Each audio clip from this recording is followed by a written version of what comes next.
I am freshly back from the Florida Gators winning the basketball national championship. And as I was there in San Antonio with the confetti raining down, I was thinking about the connection between fandom and sports cards. And I want to talk a little bit about that today because I think there are some lessons for sports card investors about how the connection to fandom can make better long-term sports card investments. So we'll talk about that. I also want to talk about Topps dropping the ball when it comes to Bowman U basketball and some of these college cards that are out. We'll talk about that. And finally, I want to talk about saying we when talking about your team, because I got a lot of hate in the comments when I posted that we won the national championship.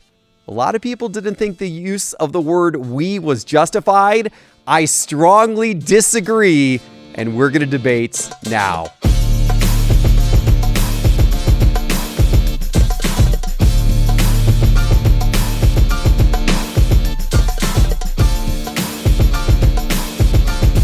The Geoff Wilson Show is brought to you by Arena Club, the official home of slab packs. Now available every day, slab packs offer an exciting way to collect graded cards with confidence. Plus, every pack comes with an instant offer to buy your slab. Don't miss out. Explore the latest slab packs and more by downloading the Arena Club app. Just search Arena Club in your app store and use promo code SCI20 for 20% off your first purchase. Hello, and here we go. Welcome to another episode of the Geoff Wilson Show. And I am freshly in this chair, freshly off of an airplane from San Antonio after what was one of the greatest weekends of my entire life. Watching your favorite team win a championship in any sport is an absolutely unbelievable thrill, especially when you are there in person, especially when you get to take place, in the stadium, you're part of it. And especially, gosh, in the way that the Gators won. These games have been unbelievable. The Gators have come back 4 times from double digits during the March Madness tournament, and it was just frantic. Like just edge of your seat. I can't say that the games, especially the championship game, was that fun. It was just stress. It was pure stress, sitting in the stands, just hoping and praying that the Gators were somehow going to come back again from another 10-plus point deficit. We were down by 12 in that championship game with less than 16 minutes on the clock. Actually, I think it was maybe even 12 minutes on the clock. We were down 12. I remember looking at my son, Reeves, standing next to me, and I looked at him and I'm like, it's now or never for this team. There's 12 minutes left in the game, and we are down by 12, and we are playing the number 1 defense in Houston in the entire league, and they had played like it. They had played like it the first 20 or, what would that have been? 28 minutes of the game. They were harassing us. They were turning us over. The Gators did not look themselves. We were having so much trouble running our offensive plays. And I said, it's now or never. And he looked at me and he said, Dad, it's only one point per minute that we need to make back up for the next 12 minutes. And you know what? That was about the pace that we made it back up until the end of the game when we finally won by 2. It was an unbelievable experience. And I will say this, I've actually had, I take great pride and honor in this.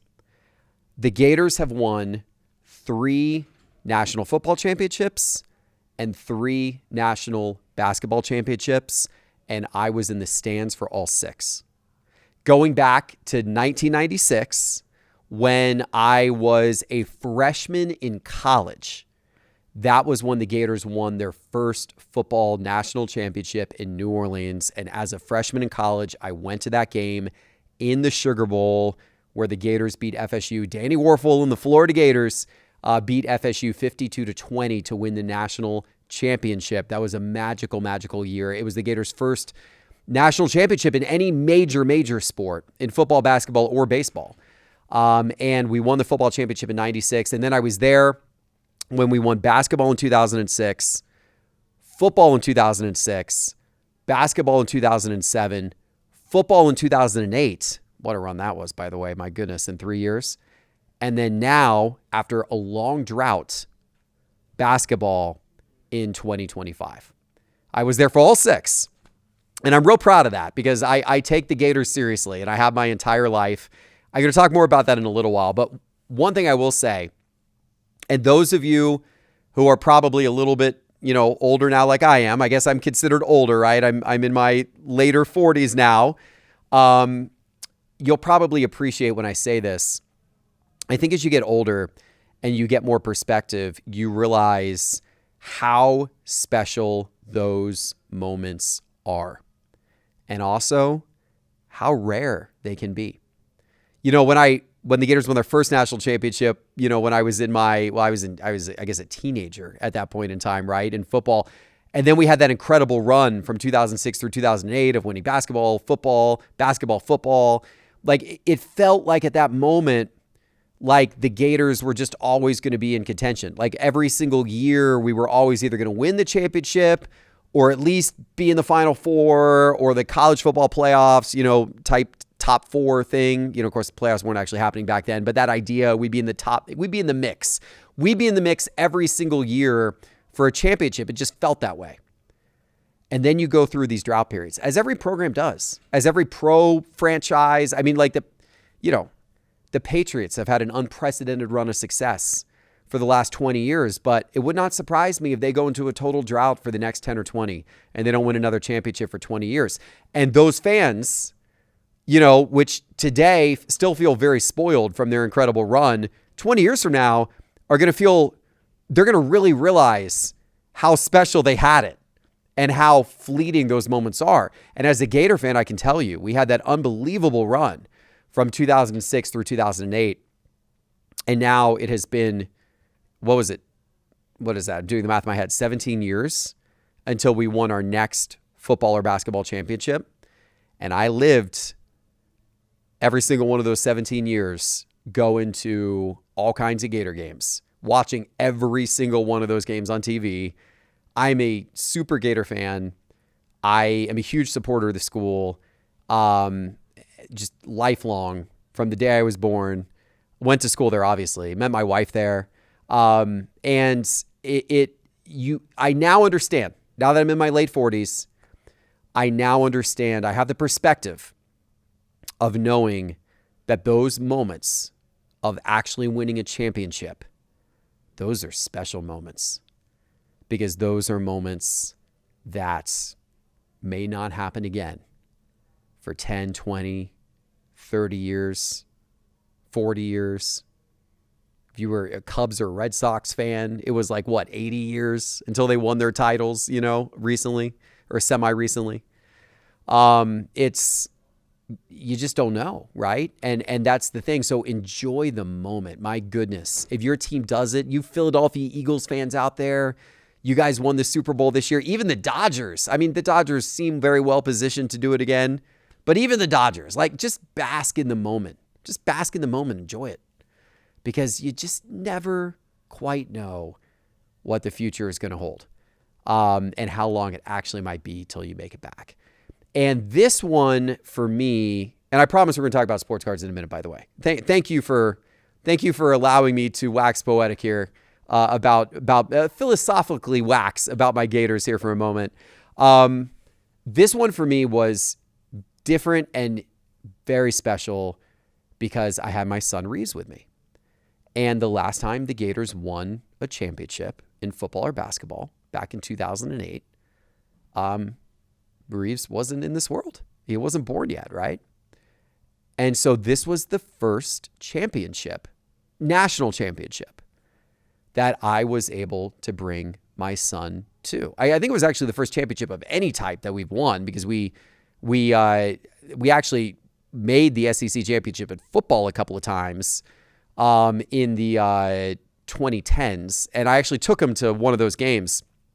What is it, like 2016, 2017 maybe? But we didn't win those. It wasn't even really competitive. Alabama, I think, just blew us away. But this was the first national championship ever, and first championship of any type that I was able to take him to where the Gators actually won. And to be able to share that moment with your child, that's pretty special. To be able to have him see it for the first time, that's pretty special. And that was cool. That was super, super cool. And I love my Gators. I'm thrilled we won. It was also the most stressful, that game against Houston. Oh my God.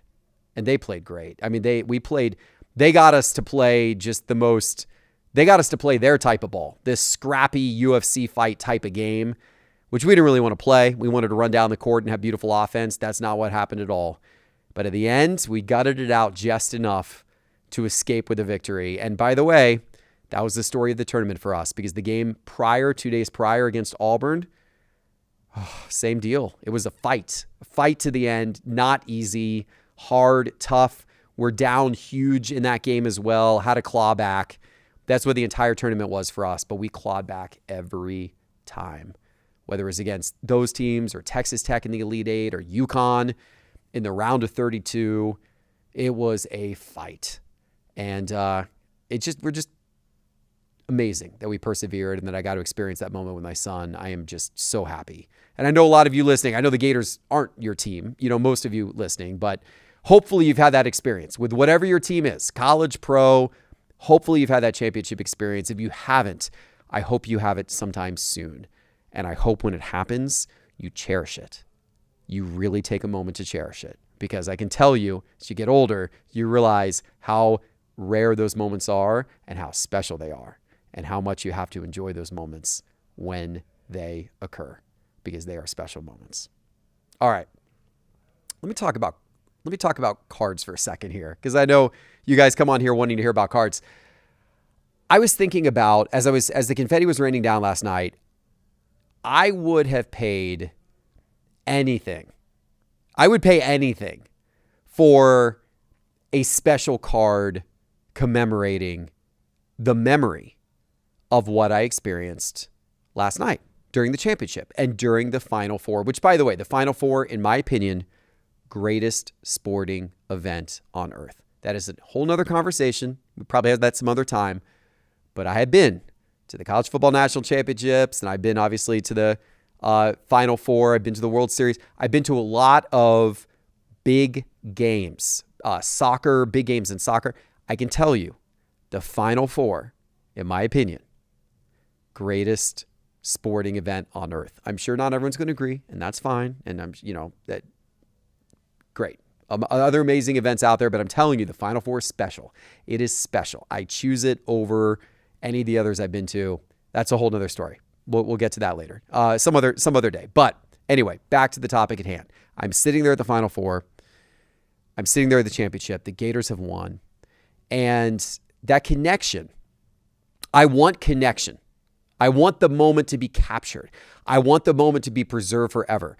What I feel for that team, what I feel for my school, what I feel for the logo, I want to capture that moment forever. And I would be willing to pay big for cards that capture that moment. And of course, this is what, I think Topps and Panini both realize, especially as they've invested in things like Topps Now and Panini Instant.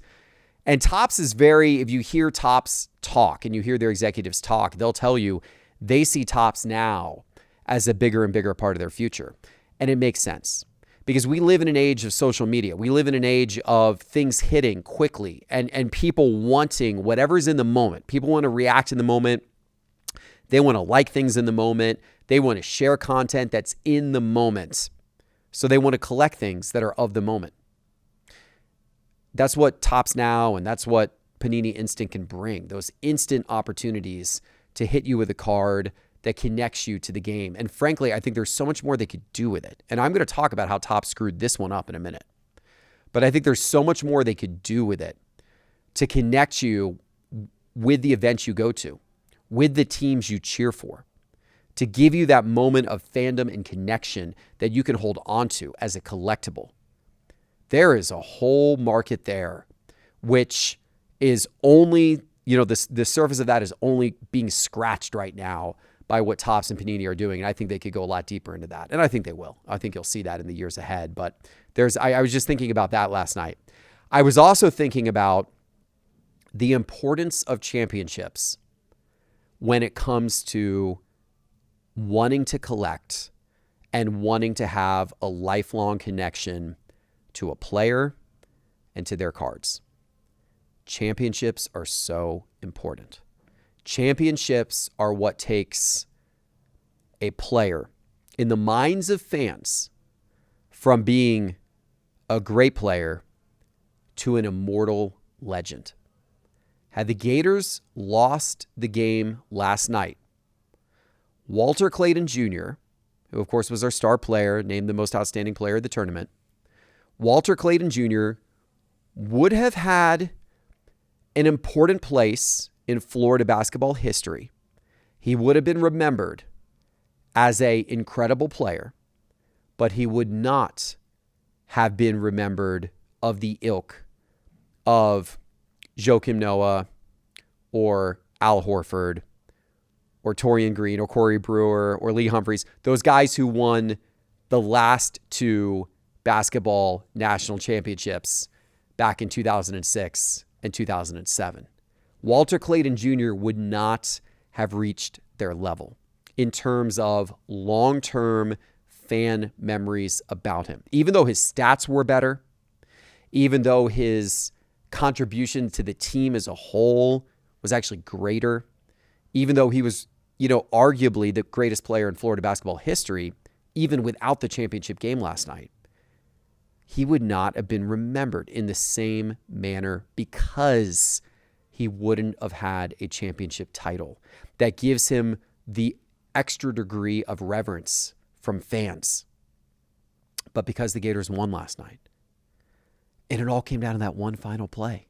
Like it could have gone either way. It was 50-50 at the very end of that game, but because the Gators won, Walter Clayton now goes from being just a really incredible player in Florida basketball history to an absolute immortal legend. And his collectability in terms of card collecting, even though he actually doesn't have any cards, or not many. We're going to talk about that in a second because I'm mad at Topps. But his collectability, if he were to have cards, and cards he'll have in the future, because he'll have a bunch of NBA cards coming out this next year, his collectability will go from, down here all the way up into the upper echelon of collectability. The championship does it. Because the championship connects the fan to the moment in a way that they will never forget. And it connects the fan to the player in this degree of thankfulness. Because that player made such an impact on that fan's memories, their experiences, their life, what they cherish, because they delivered the championship.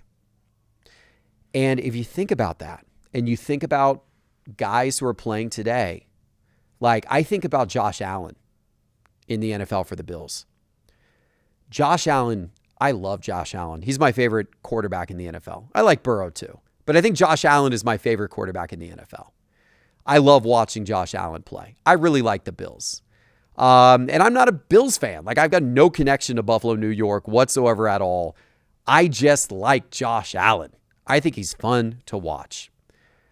But Josh Allen has to win a championship, at least one, if not a couple, to make his cards valuable and sought after and ultra collectible for the long term.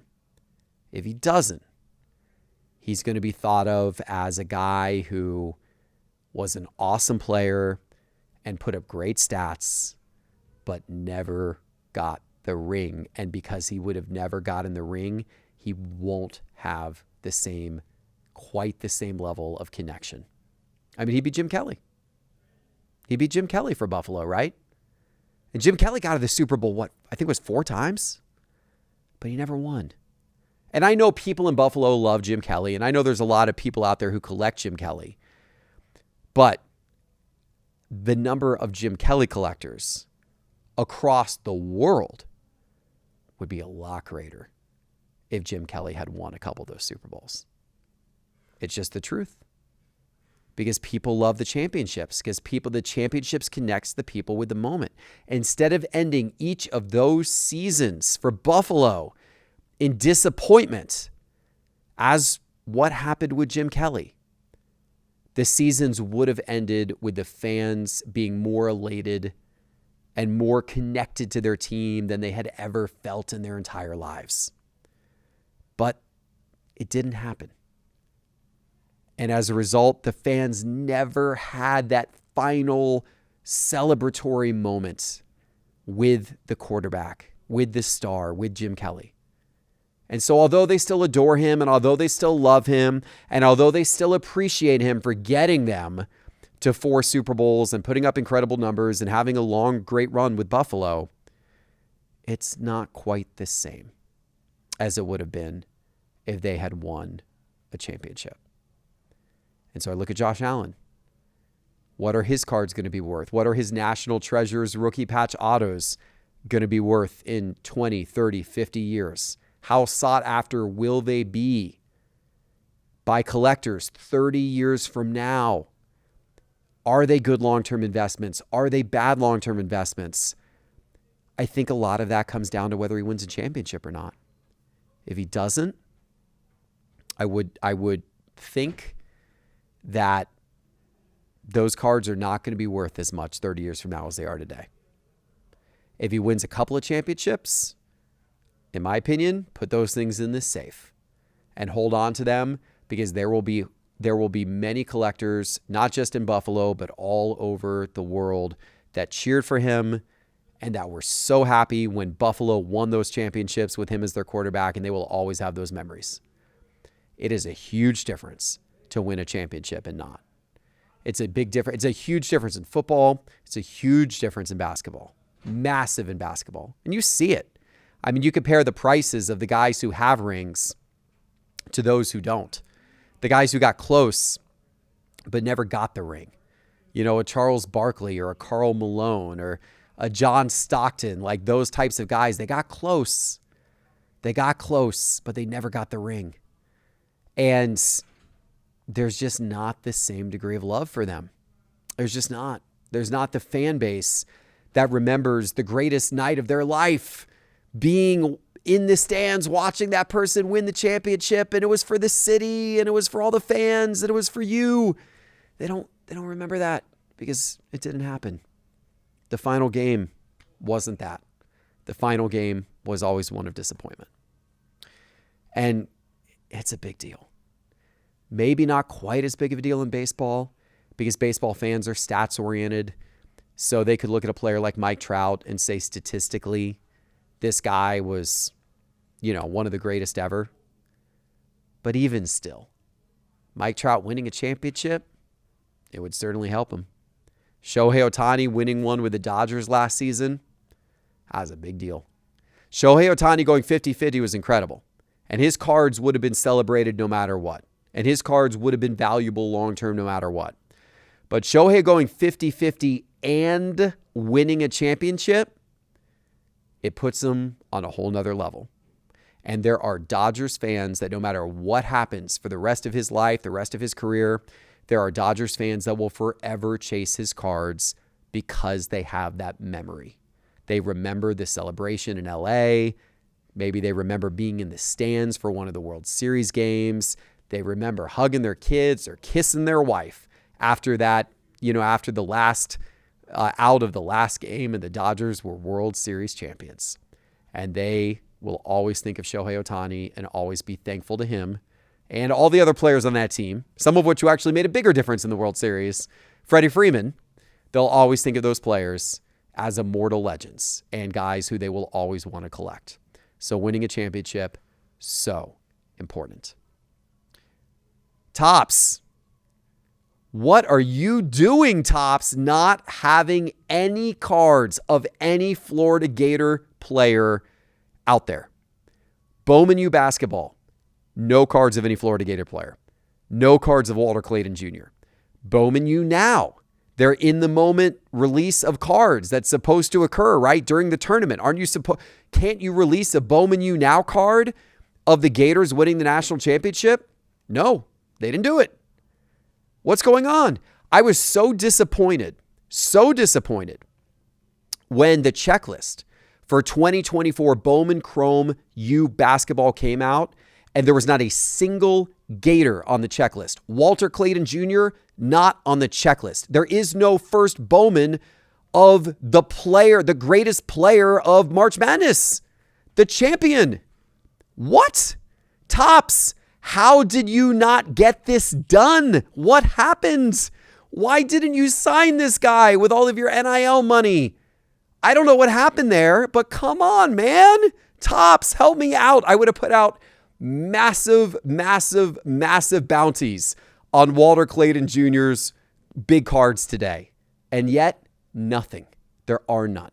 The only cards that Walter Clayton Jr. has was from Onnit. Onnit is a smaller card manufacturer that does NIL card deals with colleges. They made some of his cards back in 2023. Those are the only ones that exist. The greatest player in March Madness, a storybook player from a storybook season, and there's no cards other than the Onnit cards. Topps, how did you mess that one up? All right, one more thing I want to talk about today. I'm going to let you guys get on your way. When I posted from the game, we won the national championship. I put a post up from the stands, confetti coming down with my wife, with my son. We won the national championship. Do you know how many people in my comments responded and said, we? What are you talking about? You don't play on the team. You can't say we. Why are you saying we? That's not right. Okay, hold on one second. I strongly disagree with that. If you are a lifelong fan of a team, any team, pro, college, doesn't matter. If you wear their logo, if you go to their games, if you support that team through thick and thin, your fandom with that team has likely outlasted any player on that team, any coach on that team, probably has outlasted the team ownership or the leadership of the university. You have been a fan for longer than anyone out there who is, playing or coaching or owning the team. You get to say we. You get to say we. Because you're the one who has supported that team through thick and thin. You're the one who has gone to the games even when they aren't that good. You're the one who sets your phone reminder to make sure that you're there in front of your TV for kickoff of all the road games or the games that you can't get to. You're the one who buys their apparel. You're the one who has so many memories from your life interlocked with that team. You get to say we. And with college, I feel even more strongly. I'm a graduate of the University of Florida. I spent 5 years of my life there, and then I continued to live in Gainesville for many, many years and support the university in so many different ways. I also happen to be a major donor to NIL for the University of Florida. My money that I donated helped pay for some of these players pay this year to come and be part of this team that just won the national championship. But even if that wasn't the case, even if I wasn't a donor, even if I wasn't an alumni, even if I didn't spend 5 years at that school, even if I didn't live there for years and years, just simply supporting them through thick and thin and going to the games and watching the team and buying the merchandise and proudly wearing the logo, when that team wins a championship, you get to say we. And I get to say we. Yes, we, the Florida Gators, won the national championship. That's all I got for you today. Thanks for listening. What do you think of all of my thoughts from today? Let me know in the comments. I appreciate you joining me for the episode. I'm going to go celebrate. Actually, you know what I'm going to do? I'm going to go get some sleep. Because truthfully, I'm tired. We were out late after the Gators won that championship to all hours of the morning. And I'm still riding the high, but I'm going to crash and get some sleep. So I appreciate you guys watching. As a reminder, these full-length episodes of The Geoff Wilson Show are available on Apple Podcast, on Spotify, and on YouTube under The Geoff Wilson Show, so make sure you're subscribed everywhere. I will see you with our next one soon. Take care, everybody. Good night.